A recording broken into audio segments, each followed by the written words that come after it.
दोस्तों, आप सभी को राधे राधे। आज हम बताते हैं आपको एक रामायण की नई पहेली। राम रावण के दामाद थे तो लड़ाई क्यों हुई? सीता थी लक्ष्मण की बहन तो भौजाई कैसे? जय श्री राम मित्रों, आप सभी का स्वागत है दर्शकों फिर से हमारे YouTube चैनल कन्नू में। मित्रों, आज की वीडियो में लेकर आए हैं एक रामायण की अद्भुत पहेली। यह पहेली जो रामायण से संबंधित है। पहेली इस प्रकार है कि राम रावण के दामाद थे तो लड़ाई क्यों हुई और सीता माता लक्ष्मण की बहन थी तो भौजाई कैसे हुई? मित्रों, अब समझने वाली बात है कि राम रावण के दामाद तो थे तो लड़ाई क्यों। पहले तो आप यह जानेंगे कि राम रावण के दामाद कैसे थे, और यदि दामाद थे तो ससुर और दामाद में लड़ाई नहीं होना चाहिए। फिर वो लड़ाई क्यों हुई? क्या कारण था कि राम और रावण में युद्ध हुआ? दूसरी बात, सीता थी लक्ष्मण की बहन, भौजाई कैसे हुई? अब जो सीता थी वह लक्ष्मण की भाभी ही थी या बहन थी, या फिर कोई और आ गई? क्या सीता लक्ष्मण की बहन थी, भौजाई थी? फिर बहन शब्द का यहाँ पर कैसे जुड़ गया? दोस्तों, इसी रहस्यमय को लेकर इस पहेली के माध्यम से हम आपको इस वीडियो में समझाने का प्रयास करेंगे कि इस पहेली का अर्थ कहाँ पर मिलता है और सही अर्थ क्या है। वैसे तो कहते हैं कि एक पहेली के कई अर्थ होते हैं, कई कहानियों से, कई कथाओं से उसका अर्थ जोड़ दिया जाता है, लेकिन जो मेरी समझ में आया है, जो मैंने संत और महात्माओं से सीखा है, उस चीज़ को, उस बात को मैं इस वीडियो में आपको समझाने के लिए, युद्ध क्यों हुआ, सीता लक्ष्मण की बहन थी तो भौजाई कैसे हो गई? दोस्तों, चलिए बताते हैं कि इस वीडियो के माध्यम से आपको इस पहेली का अर्थ। आपसे निवेदन है कि आप हमारी वीडियो की समाप्ति होने तक चैनल पर बने रहें, और यदि आपको इस पहेली का अर्थ जानना हो तो आपके लिए इस वीडियो को पूरा ही देखना पड़ेगा। वीडियो को अधूरा छोड़ के ना जाएं, क्योंकि कहते हैं कि अधूरा ज्ञान मनुष्य के जीवन में कभी काम नहीं आता, चाहे वह कैसा भी हो, चाहे कहानी का ज्ञान हो, चाहे कथाओं से ज्ञान प्राप्त हो, चाहे सत्संग प्राप्त हो, लेकिन अधूरा ज्ञान कभी किसी के काम नहीं आता। तो इसलिए आपसे मैं यही उम्मीद करूंगी कि आप हमारी वीडियो को पूरा देखें और इस पहेली का अर्थ समझें। चलिए दर्शकों, बंधुओं, तो बढ़ते हैं आगे। प्रिय दोस्तों, आइए सबसे पहले बताते हैं कि राम रावण के दामाद कैसे थे और लड़ाई क्यों हुई। भाइयों, बात उस समय की है कि रावण जो था उसने संतों से, ऋषियों से, महात्माओं से युद्ध करना आरंभ कर दिया। बताया जाता है कि लंका में अकाल पड़ गया था, इसलिए रावण ने युद्ध आरंभ किया ऋषियों से, संतों से। एक जगह और भी कुछ कहते कि ऐसा कुछ नहीं था। तो दोस्तों, जैसे भी कुछ रहा हो, लेकिन रावण ने महात्माओं से युद्ध करना आरंभ किया। जैसे हम कहते हैं टैक्स, जब संतों से उसने कर लेना आरंभ किया तो यह जानते हैं कि संतों के पास भला टैक्स देने के लिए पैसा कहाँ होता है, धन कहाँ होता है। उसके पास तो केवल अपने वस्त्र होते हैं, कमंडल होता है, सोटा होता है, और तो कुछ नहीं होता है। संतों के पास धन नहीं था, तो रावण जो था वह बड़ा अत्याचारी था। उसने कर के बदले में महात्माओं का, ऋषियों का रक्त निकलवाना आरंभ कर दिया। और उसी समय जंगल में एक संत जी थे। वह माता लक्ष्मी को अतिथि रूप में बुलाने के लिए, उन्हें प्राप्त करने के लिए एक घड़े में रोजाना दूध चढ़ाते थे। महात्मा लक्ष्मी को बुलाने के लिए, अतिथि के रूप में उनकी सेवा करने के लिए रोजाना घड़े में दूध चढ़ाते, और रावण जो था महात्माओं से रक्त निकलवा हुआ उसी जगह पर पहुंचा जाता है। उन महात्माओं की कुटिया में उस समय वो संत थे जो कुटिया में नहीं थे, वो कहीं घूम निकले गए थे। उस समय उसने जाकर कुटिया में झांका, देखा कि एक घड़ा रखा हुआ है जिस में थोड़ा बहुत दूध था। तो इसी रावण ने उन्हीं महात्माओं का जो भी रक्त निकलवाया वो उसी घड़े में भरना लगा, और घड़े में भर दिया, और उसी घड़े को लेकर के अपने घर पर आया मंदोदरी के पास, और मंदोदरी से कहा कि इस घड़े को खोलकर मत देखना, इससे कहीं रख दो। मंदोदरी ने पूछा, क्यों प्राणनाथ, ऐसा क्या है इसमें? तब रावण कहता है कि हे प्रिय, यह एक विषैला पदार्थ है, इसलिए इसको कहीं छिपा के रख दो, किसी के हाथ ना लग जाए। दोस्तों, मंदोदरी ने उस घड़े में जो रक्त था दूध में मिला हुआ था, तो उसे पदार्थ समझ के उसे एक जगह छिपा कर रख दिया। अब दोस्तों, यह रावण था जो यह वन विहार करने के लिए जाता था।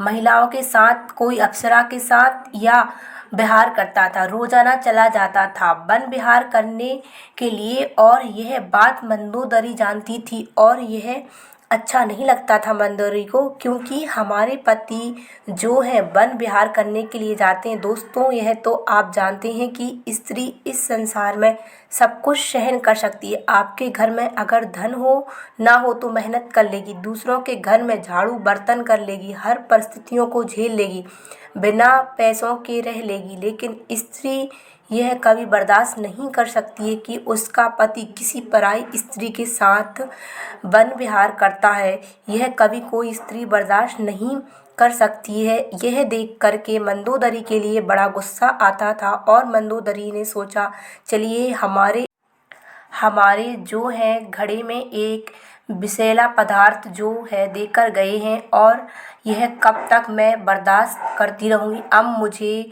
बर्दाश्त नहीं हो रहा है, इसलिए मैं इसको पीकर मर जाऊंगी, आत्महत्या कर लूँगी। ना रहेगा बाँस, ना बजेगी बाँसुरी। यह सोचकर दोस्तों, मंदोदरी जो थी उस घड़ा के पास में जाती है, और उसमें से थोड़ा सा उसने विष को समझकर और रक्त जो दूध में मिला हुआ था उसको पी लिया। अब मरी तो नहीं, लेकिन मंदोदरी गर्भ धारण कर गई। जब उसे पता चला कि मैं गर्भवती हो गई, तो उसके लिए बड़ा खेद हुआ, बड़ा दुख हुआ। ये क्यों हुआ, कैसे हुआ? मंदोदरी जो थी पतिव्रता और सती नारियों में गिनी जाती थी, इसलिए उसके लिए बड़ा कष्ट हुआ कि ये क्या मुझसे पाप बन गया। मैं तो गर्भवती हो गई, और मेरे गर्भाशय में पति का अंश तो नहीं है। ये कैसी अनहोनी हो गई। यह देखकर मंदोदरी बहुत परेशान हुई, लेकिन वह अपने पति को बात नहीं बता सकती थी। वो डर गई कि तो पति जो रावण था उसका तो यह काम ही था कि वन विहार करना। एक दिन की बात है, उस मंदोदरी ने विचार किया कि मैं जल्दी से जल्दी इस गर्भपात करवा दूंगी तो अच्छा रहेगा। कहीं हमारे पति रावण को यह बात की भनक लग गई तो पता नहीं क्या हो जाएगा। यह सोच करके एक दिन मंदोदरी ने रावण से कहा कि स्वामी, मैंने सुना है कि तुम्हारी गर्जना से स्त्रियों के गर्भ गिर जाते हैं। रावण ने कहा, तुमने सही सुना है। तो मंदोदरी कहने लगी, स्वामी, अब मैं भी देखना चाहती हूँ कि आप गर्जना से स्त्रियों के गर्भ कैसे गिर जाते हैं। तो मंदोदरी ने कहा कि स्वामी, वही गर्जना मैं भी सुनना चाहती हूँ कि जिस गर्जना से स्त्रियों के गर्भ गिर जाते हों। देखिए हमारे पति वो कैसी गर्जना करते हैं। रावण ने पूछा, मंदोदरी, तुम्हें इससे क्या मतलब है? तुम ऐसा क्यों कहती हो? जवाब दिया, नहीं स्वामी, मेरी इच्छा हुई तुम्हारी गर्जना सुनने के लिए, और आप तो हमारे हैं, तो आप वन विहार करने के लिए जाते हैं या कहीं जाते हैं तो अपनी गर्जना जब करते हैं तो स्त्रियों के गर्भपात गिर जाते हैं। तो आज स्वामी वही गर्जना हमको सुननी है, बड़ी हार्दिक इच्छा हो रही है। रावण ने कहा, जब ऐसी बात है भद्रे, तो मैं आप अपनी गर्जना तुम्हें अवश्य सुनाऊंगा। तो दोस्तों, मैं रावण जो था इतनी तेजी से गरजता था कि मंदोदरी का जो भी गर्भ है वह गिर गया, और गरजने के बाद में रावण जो था वो फिर चला गया वन विहार करने के लिए। इधर मंदोदरी ने क्या किया, 2 महीने, 4 महीने या 5 महीने का मैं जो भी था गर्भपात कराया। वो जैसे भी जीव था, शरीफ था, और उसी गर्भपात को उस मंदोदरी ने उस घड़े में बंद कर दिया और रख दिया। उधर जब रावण लौट कर आता है तो एक दिन आकाशवाणी हुई कि हे रावण, तुम्हारे घर में जो यह घड़ा रखा है ना, अगर यह घड़ा जो है तुम्हारे यहाँ रखा रहेगा तो कुछ समय के बाद में तुम्हारे यहाँ बहुत भारी अकाल पड़ जाएगा। तुम्हारी प्रजा जो है, लंका की प्रजा त्रैकाल हो जाएगी, बहुत भयंकर अकाल पड़ेगा। यह आकाशवाणी हुई तो रावण सुन के घबरा गया। अब रावण नहीं जानता था कि उसमें रक्त दूध की जगह एक गर्भपात मंदोदरी का बंध है। वो तो यह जानता था कि इसमें ऋषियों का रक्त है। फिर उस रावण ने सोचा कि यह घड़ा को अब कहाँ ले जाऊं। तो उसके दिमाग में आया कि राजा जनक थे, जो धन और संपत्ति में बहुत ही अधिक और समृद्ध थे, तो उनके सोचा कि जाके उनके राज्य में यह घड़ा गड़ा देते हैं। रावण जो है वो घड़ा लेकर के जाता है और जनक के राज्य में गड़ा लेता है, चला जाता है। अब रावण निर्भय हो जाता है। इधर और उधर राजा जनक के राज्य में कुछ समय बाद सूखा अकाल पड़ने लगा और ऐसा भयंकर अकाल पड़ा कि राजा जनक के यह प्रजा जो थी त्रय तय करने लगी। राजा जनक बड़े दुखी होते हैं। फिर उन्होंने अपने कुल गुरु पुरोहित और ब्राह्मणों को बुलाया और उनसे पूछा कि भगवान यह बताइए कि ऐसा हमारे राज्य में अकाल क्यों पड़ा है। हमारे राज्य में प्रजा बड़ी ही खुशहाल रहती थी। हमारा राज्य बहुत ही हरा भरा था पेड़ पौधों से, लेकिन सब सारे पेड़ पौधे सूख गए। चारों ओर सूखा ही सूखा नजर आ रहा है। अगर ऐसा चलता रहा तो हमारी प्रजा तो मर जाएगी। इसके बारे में बताइए, रहस्यमयी बातें बताइए, ऐसा क्या है दोस्तों। अब उन विद्वानों ने ब्राह्मणों ने कहा कि जनक, तुम्हें यज्ञ करना पड़ेगा और वो भूमि यज्ञ होता है। जनक ने पूछा कि भगवान कैसा भूमि यज्ञ। जवाब दिया, तुम्हें जमीन को जोतना पड़ेगा, भूमि को जोतना पड़ेगा और जोतते करके उस यज्ञ करना पड़ेगा। हल से तुम्हारी पत्नी सुनैना है ना, ये जोते और वो तुम्हें ही जोतना पड़ेगा। दोस्तों कहते हैं तब राजा जनक जो थे पत्नी सुनैना के साथ में हल चलाते और स्वयं भूमि को जोतते। और जब भूमि को जोत रहे थे तो नीचे वाली जो हल्की सीत होती है ना, जिससे सीत कहते हैं, जो नुकीली होती है, जो धराधर होती है, वही सीत जो अंदर एक घड़े से टकराया गया, उस घड़े को निकाला गया और उस घड़े को जब खोला गया तो उसमें एक हंसती हुई बड़ी सी सुंदर कन्या निकली। वह देख कर के राजा जनक जो थे बड़े प्रसन्न हो जाते हैं और उस कन्या को लेकर के अपनी पत्नी सुनैना को दे देते हैं और कहते हैं कि देखिए ना कैसी भगवान की लीला है। धरती में से धरती माँ पैदा हुई है और धरती माँ ने यह हमको बच्ची दी है, इसका लालन पोषण हम लोग करेंगे। सुनैना भी बड़ा प्रसन्न हो जाती है। यज्ञ होता है और उधर यज्ञ जब होता है तो कहते हैं कि धीरे धीरे बारिश शुरू हो गई और कुछ समय के बाद फिर पूरा राज्य जो था हरा भरा हो जाता है। राजा जनक और प्रजा दोनों खुशहाल होने लगते हैं। सब कुछ सही अपनी जगह पर सही होने लगता है। उधर दोस्तों उसी बच्ची का नाम ब्राह्मणों ने सीता रख दिया था। सीता इसलिए रखा था क्योंकि सीता जो थी वह शीतल घड़ा से निकली हुई थी। कहते हैं कि पहले जैसे बच्चों के आदर गुण होते थे ना, और जो भी गुण उनके दिखाई देते थे ब्राह्मणों के लिए वैसे ही नाम रखते थे। सीता जो थी शीतल घड़ा से उत्पन्न हुई और धरती से पैदा हुई, इसलिए उनका नाम रख दिया गया। दूसरी बात यह है कि जो हल्की सीत थी उससे सीत से वह घड़ा टकराया और उस सीत के अनुसार ही सीता का नाम सीता रख दिया गया। दोस्तों आइए अब आपकी पहली लाइन का अर्थ निकलता है। सीता जो थी वह जनक के यहाँ पाली गई। जनक ने अपनी पुत्री समझ लिया, लेकिन सीता जनक की पुत्री नहीं थी। जनक ने तो लालन पालन किया था। इसी कहानी के अनुसार सीता जो थी रावण की पुत्री होती, क्योंकि मंदोदरी के गर्भाशय में सीता जी रही। मंदोदरी ने गर्भपात कराया और उससे घड़े में बंद करके जनक के राज में गड़वा दिया। तो मंदोदरी रावण की पत्नी थी, इसलिए जो सीता रावण की ही पुत्री होती। तो जब ऐसा सीता रावण की पुत्री हुई तो राम जी जो थे रावण के दामाद हुए।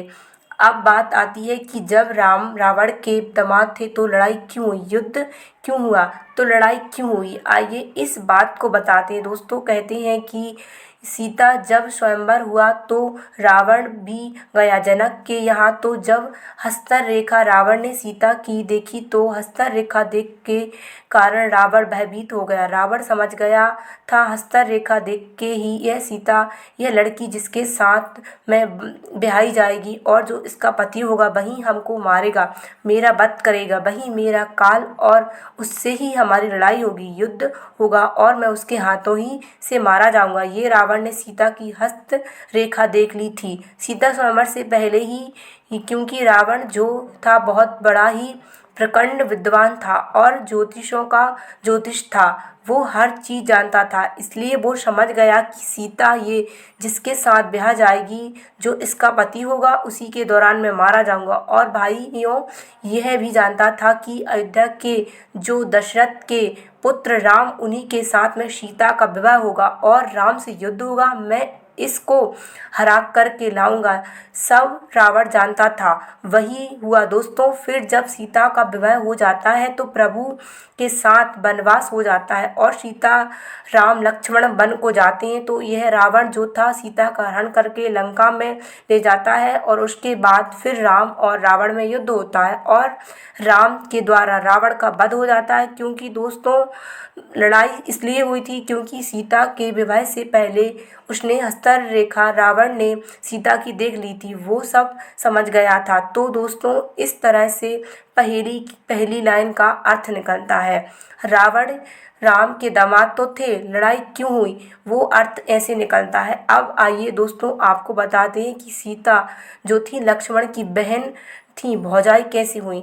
आइए दोस्तों बने रहिए हमारी वीडियो की समाप्ति तक। अब दोस्तों बात उस समय की है कि भगवान परशुराम जो थे, वो परशुराम भी भगवान के अवतार थे। तो परशुराम के गुरु थे भगवान शिव शंकर। वहाँ उन्होंने विद्या का अध्ययन तो भगवान परशुराम ने कहा भगवान शिव से कि मैं गुरु दक्षिणा देना चाहता हूँ, लेकिन भगवान शिव ने मना कर दिया।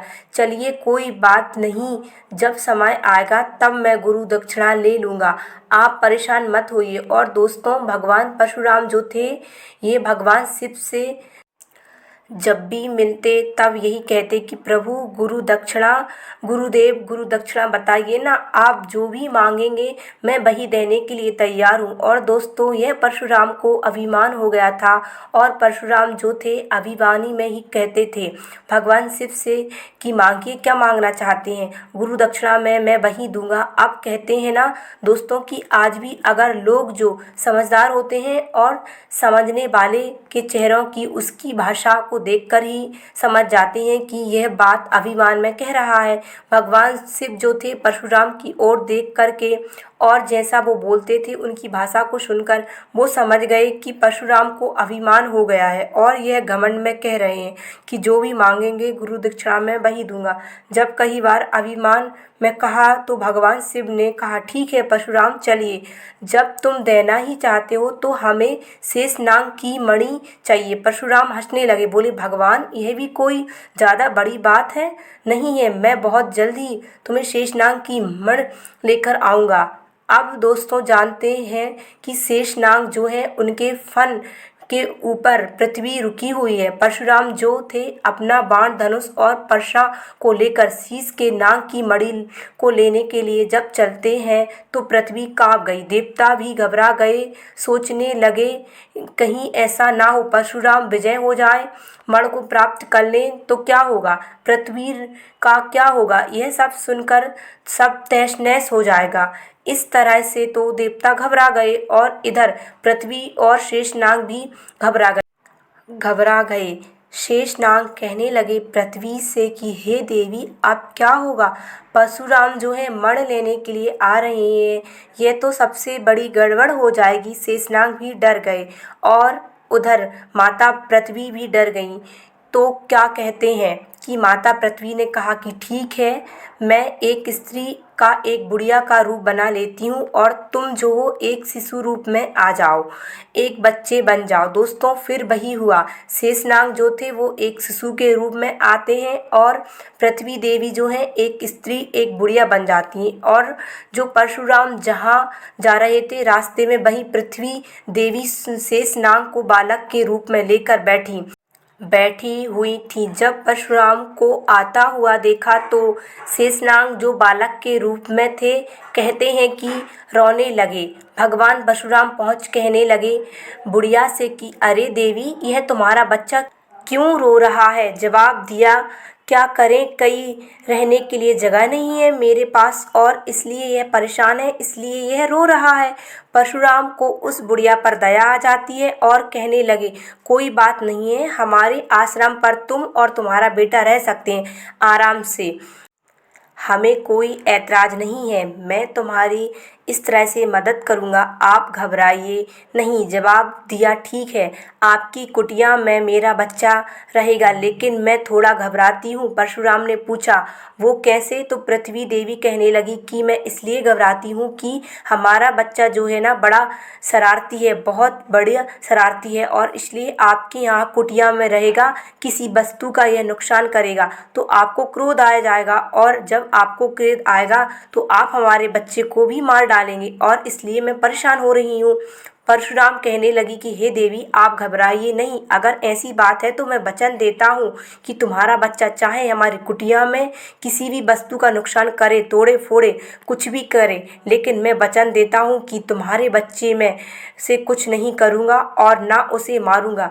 जब वचन दिया तब पृथ्वी देवी जो थी, शेष नाग को बालक के रूप में लेकर के परशुराम की कुटिया पर आती हैं, और परशुराम भी वापस चले आए, और उधर शेष नाग बालक के रूप में जो थे वो वही परशुराम की कुटिया में रहने लगे। उधर देवऋषि नारद ने जाकर के कहा परशुराम की, हे परशुराम, आप शेषनाग की मणि जो सहज प्राप्त नहीं कर सकते हैं, उन पर विजय पाना आपके लिए बहुत मुश्किल है।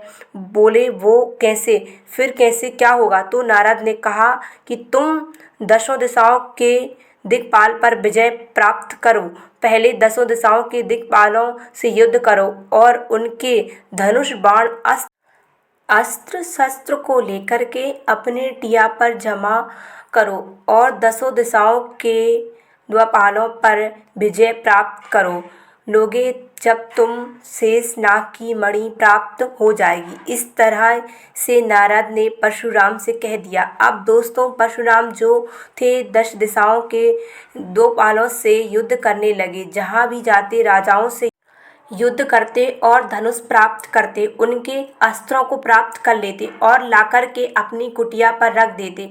उधर जिस राजा का धनुष बाण लेकर आते और दूसरे राजा से युद्ध करने के लिए जाते, तब तक शेषनाग बच्चे के रूप में उस धनुष को तोड़ देते थे, उन अस्त्रों को तोड़ देते थे। परशुराम लौट करके आते, वो अस्त्र जब टूटे हुए दिखाई देते तो परशुराम को गुस्सा तो बहुत आता, लेकिन अपने वचन में बंधे हुए थे, इसलिए उस बच्चे से कुछ नहीं कह सकते थे। इसलिए और दोस्तों, इसी के साथ आप सभी को राधे